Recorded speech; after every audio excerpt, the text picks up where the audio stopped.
I'm the founder and CEO of UNAVETS. Prior to UNAVETS, I'd worked on other buy and build strategies. And prior to that, I'd worked in investment banking, in mostly technology and media, but obviously have diversified since then. UNAVETS is a group of about 107 hospitals, clinics, and labs that focus on the veterinary sector. We are currently mostly in Spain and Portugal, and we started in December of 2019 with Oaktree Capital behind us, and then expanded into Portugal in December of 2020 with our acquisition of UNAVETS, which is the leading Portuguese group. And then in November of 2022, Ares decided to inject about 116 million euros of capital for additional acquisitions. I think that for us, and unsurprisingly across probably most of the world, the number of pets since COVID has increased dramatically. And in Spain, it increased approximately 25%. There's about 20 million pets in Iberia, and average spending is continuing to grow with the level of sophistication in healthcare increasing. But I think that that's all driven by the fact that pets are increasingly more important in our lives, and especially I think COVID drove a lot of that behavior, but it hasn't stopped. And the growth that we're seeing in the market is also pretty prevalent in the younger generation. So 72% of Gen Z and Gen X adults would rather save money for their pets than go on vacation, which I think is pretty telling. And we also have another study that says that 80% of pet parents would choose to spend more on their pet's healthcare than their own, which is also pretty telling about how important pets are in our lives. They're not really focused on the economics or the financial rewards. They are in the profession for really to care for animals and for pets. And I think that when they look for a group, they're really looking for a group that will focus on helping them promote that. So that becomes really about training, and we have a training platform called One Academy that supports that.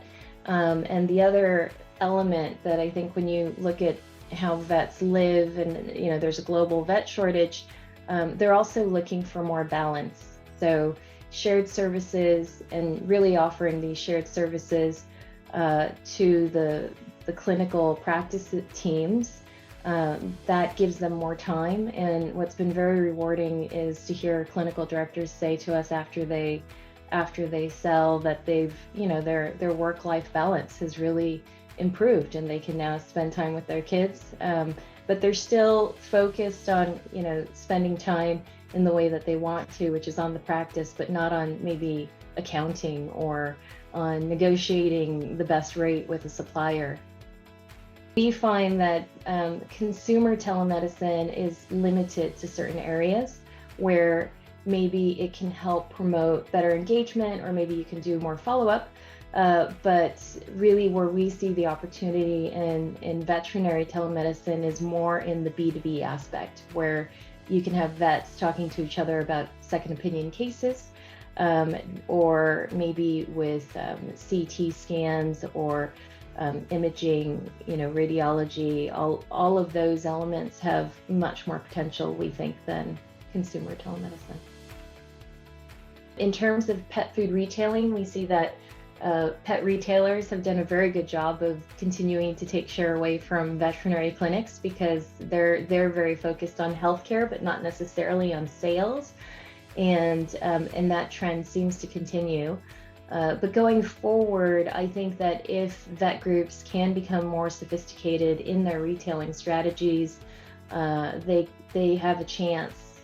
Some of the technology that's coming out now, they have a chance to potentially take that back over time.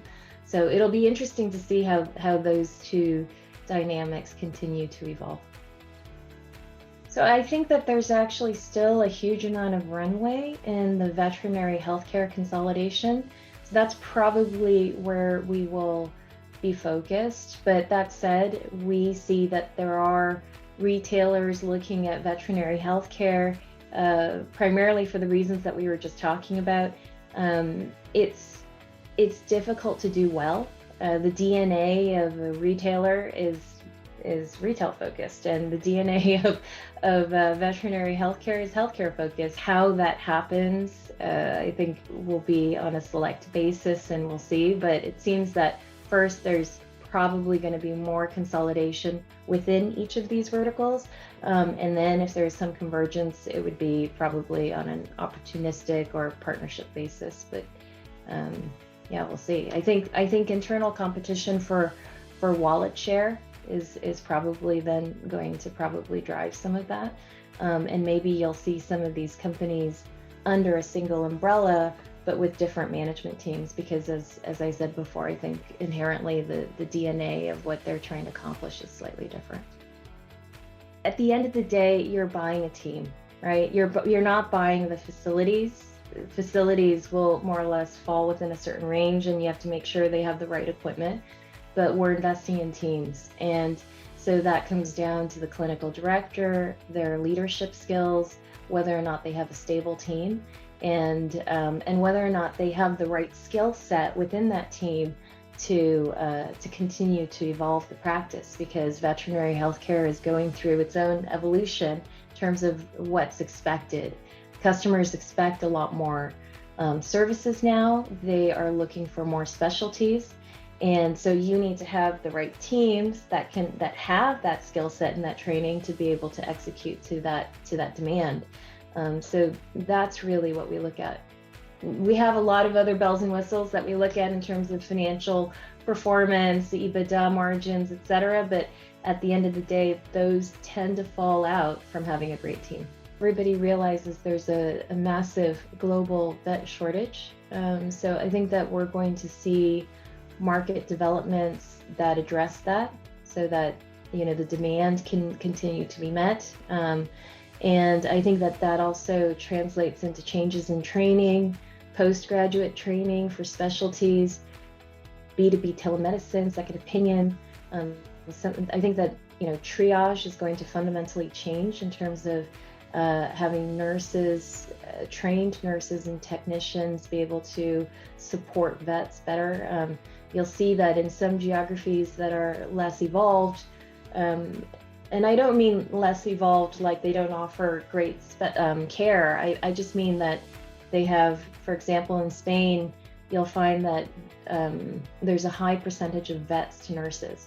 And so versus in the US, there's a very, very low percentage of vets to nurses. And what they do in the US is they triage these cases, and they triage the care. And I think that's just only going to continue to happen because we don't have enough vets to meet the demand. So it's just an eventuality. We're also seeing trends in data analytics. So I think that's also going to continue to improve to support patient outcomes, and also to ensure that engagement with pet parents and families will continue. And why that engagement is important for patient outcomes is because imagine you're giving your pet has diabetes and you need to give medication. Well, that patient is not going to improve unless the medication is given on time and consistently. So we see technology as helping to facilitate some of that, call it engagement and compliance for medication, because it's not the pet that kind of says they need to take the medication, it's the pet parent and family.